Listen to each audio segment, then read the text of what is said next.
New York Governor Kathy Hochul.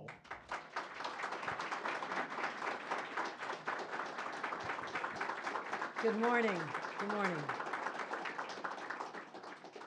Please be seated, and what an extraordinary day for the people of the state of New York, because we know how important the New York State Police are to protecting the security of our people. And as the governor of the state, I am so proud of this institution, this organization, steeped in history, a long legacy of service and protecting the people of this great state. So I'm grateful to all of you. In my opinion, you are the unsung heroes. You are the backbone of our efforts to make sure that people wake up every single day without the worry that something could happen to them or their families or their businesses.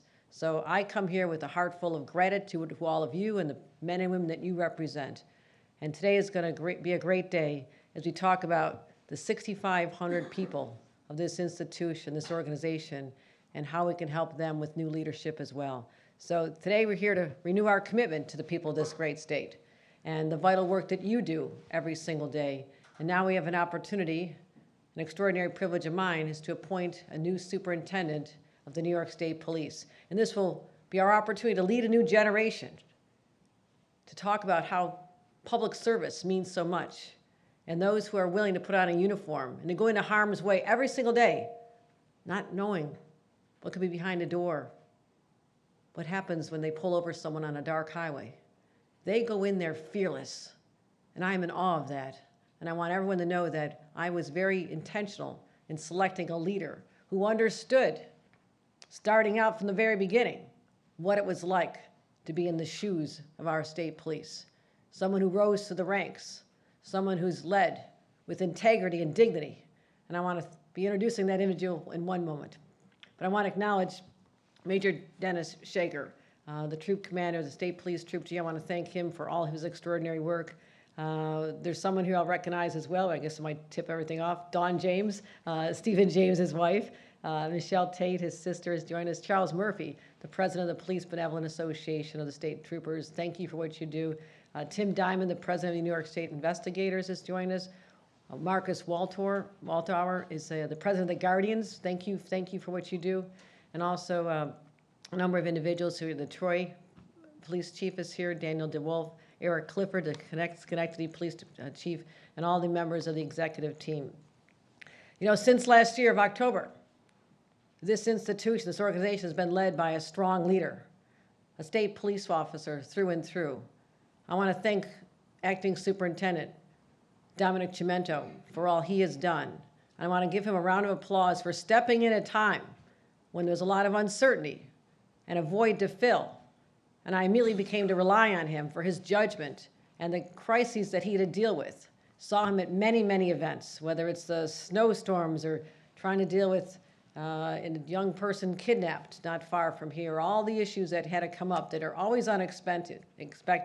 But I knew that I had an individual who was experienced, who is committed to this organization. I want to give a round of applause to our acting superintendent for more than 30 years in the state police. Please stand up and take a bow.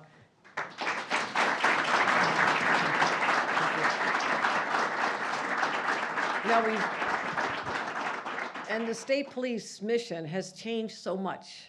It's changed so much.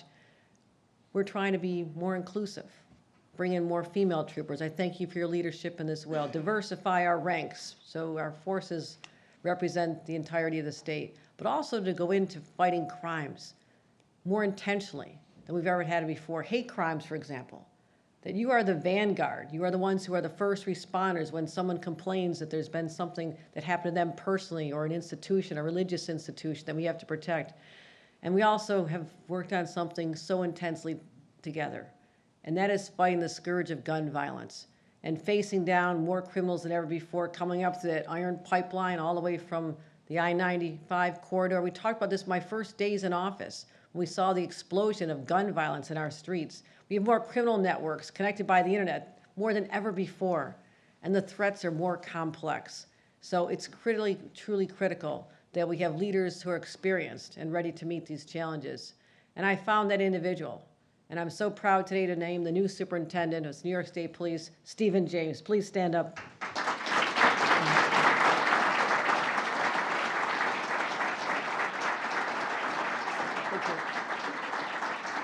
lifelong New Yorker, a member of law enforcement. There's very few who have the experience that Stephen brings to this. Started as a trooper back in 1987.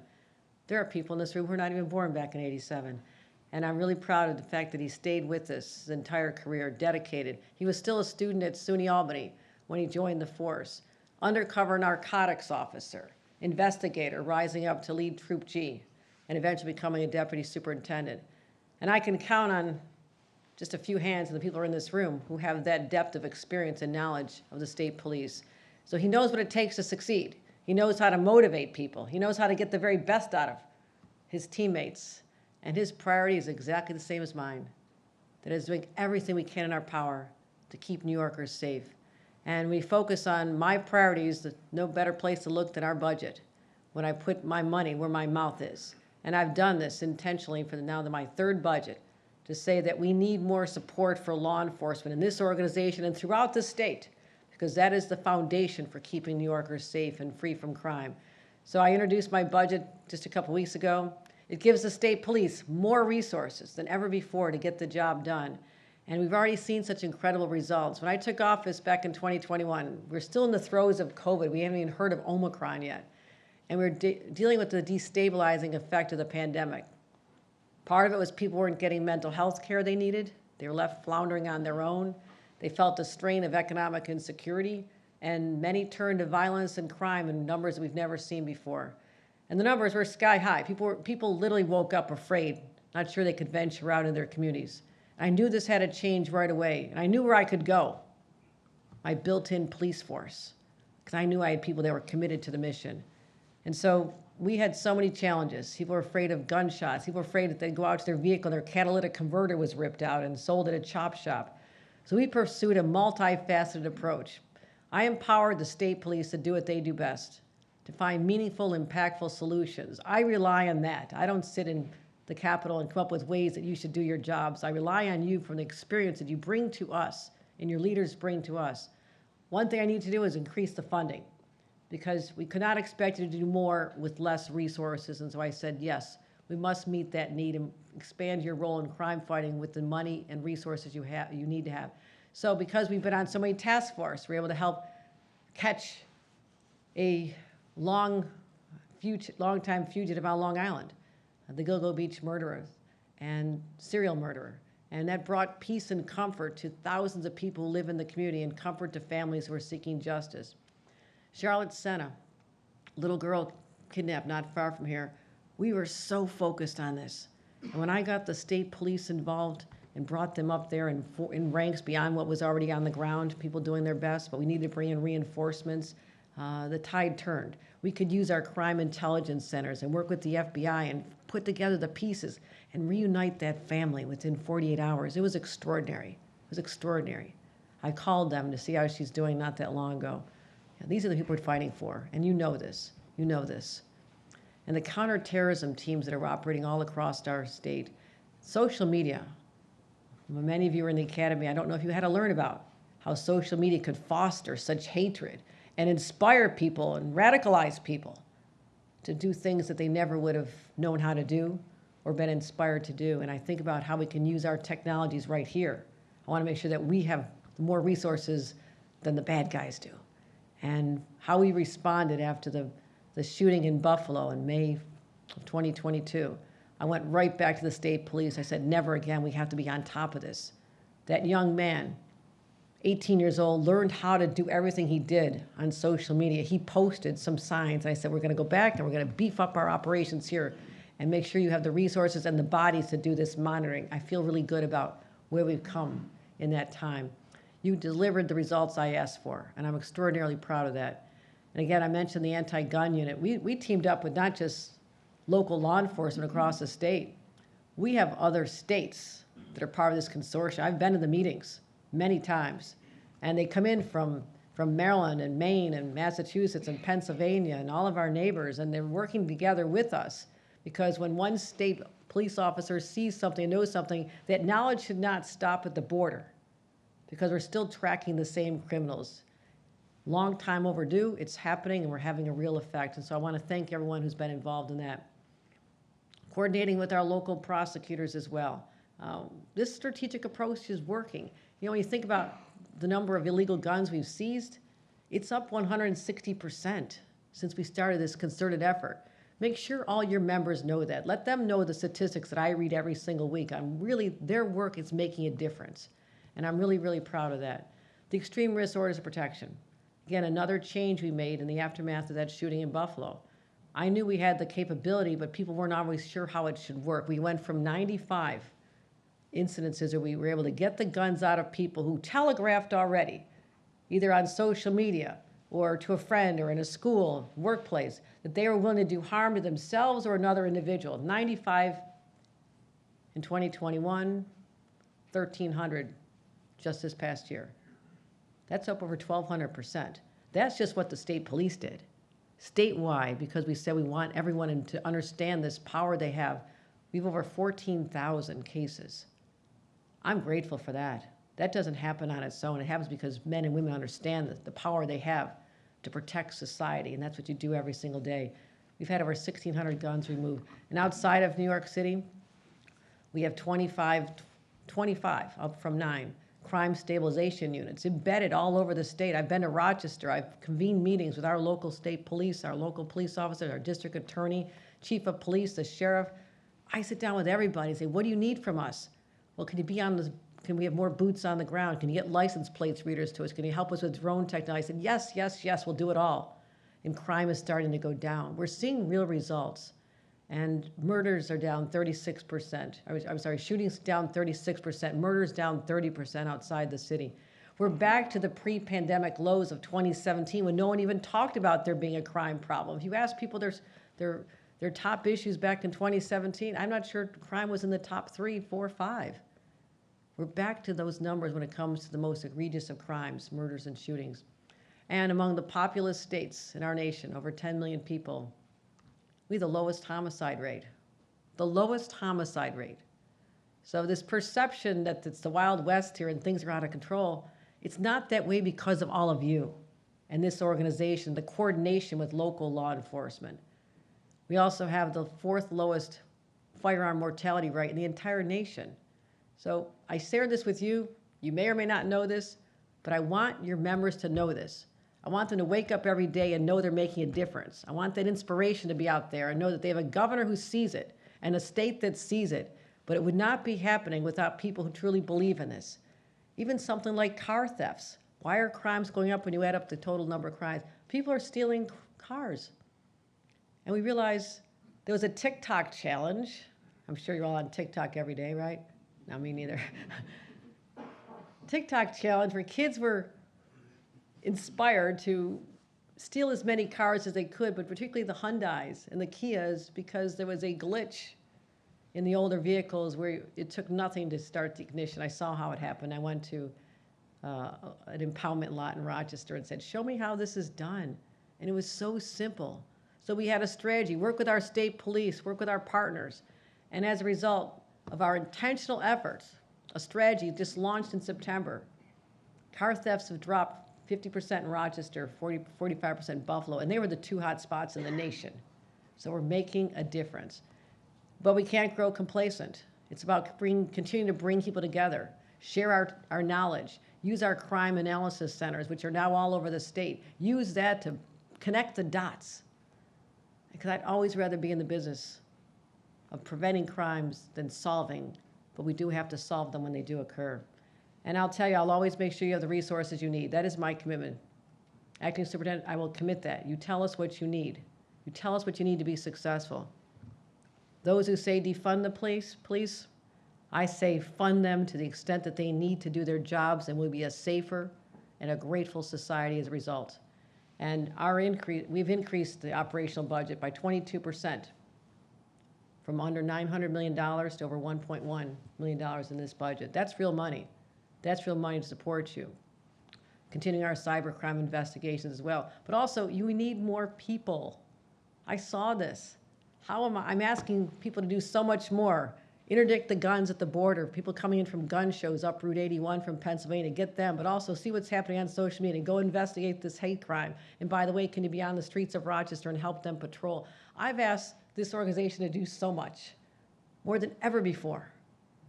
And I won't ask that without giving you the bodies you need.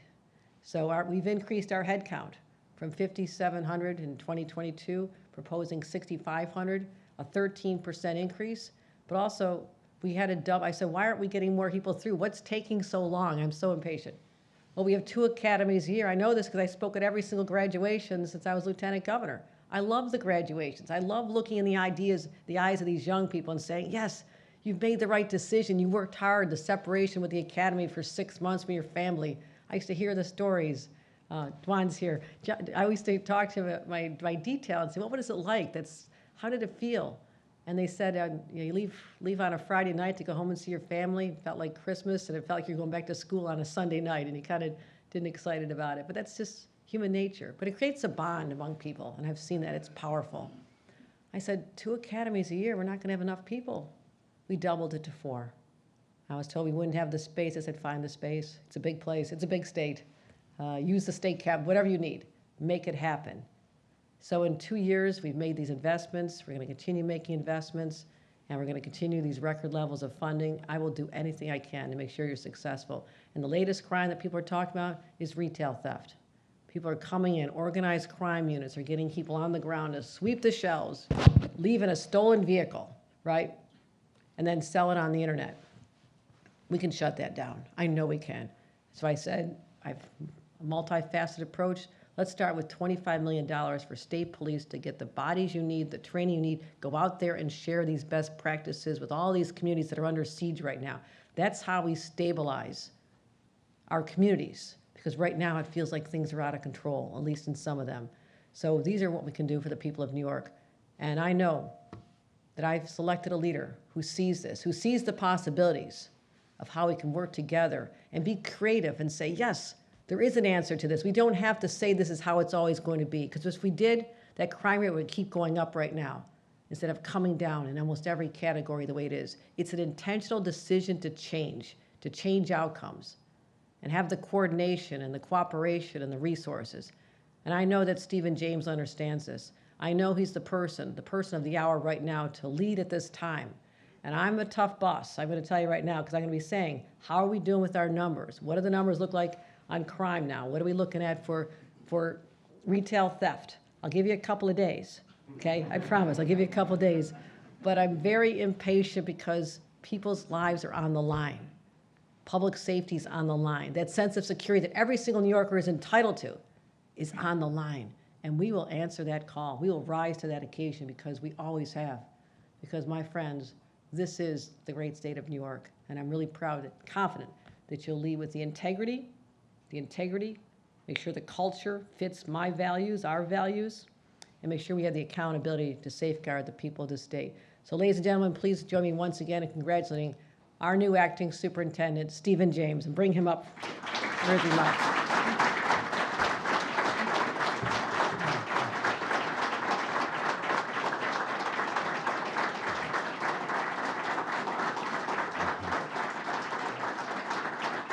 Thank you. Please be seated. Thank you, Governor. It's good to be back. For those who are pleased that I'm back, you have my wife to thank for that. For those who are not pleased to have me back, you have my wife to thank for that. My partner in crime. I'm certainly humbled, Governor, by your confidence and trust in me to serve as the new leader of the New York State Police. For those of you who do not know, my name is Stephen Gregory James. It has always been my dream to lead the brave and talented men and women of the New York State Police on our mission to protect and serve all New Yorkers. For those of you who don't know, I am a legacy officer, in that my father was also a police officer. He served for 32 years in this very jurisdiction with where we sit, within Colony, on the Colony Police Department. He's taught me lessons that I carry with me today. Those are our responsibility to the community, meaning the meaning of hard work, and the impact that we will have on many people's lives. So when I was 21 years of age, knowing that and growing up and using my father as a primary example and model, I entered the State Police Academy. I was not going to tell you what year, but the governor already gave me up on that. I'm not quite 60 years old yet. But in serving throughout my 32-plus years, I served in every rank in the division. As all troopers basically do, I started as a trooper on the road, protecting the roads and the motorists. Then I went on to become sergeant, investigator, senior investigator, lieutenant, captain, major, staff inspector, and lieutenant colonel, and also deputy superintendent. And for those who've lost count, yes, those are 9 ranks, and I'm proud of them. After more than 32 years of service, I stepped away from the state police, essentially to spend more time with my family. We turned the page, bought property in Florida, and we were living our life. However, when this offer came from the governor for the position of superintendent, I couldn't refuse. And that's because of the governor.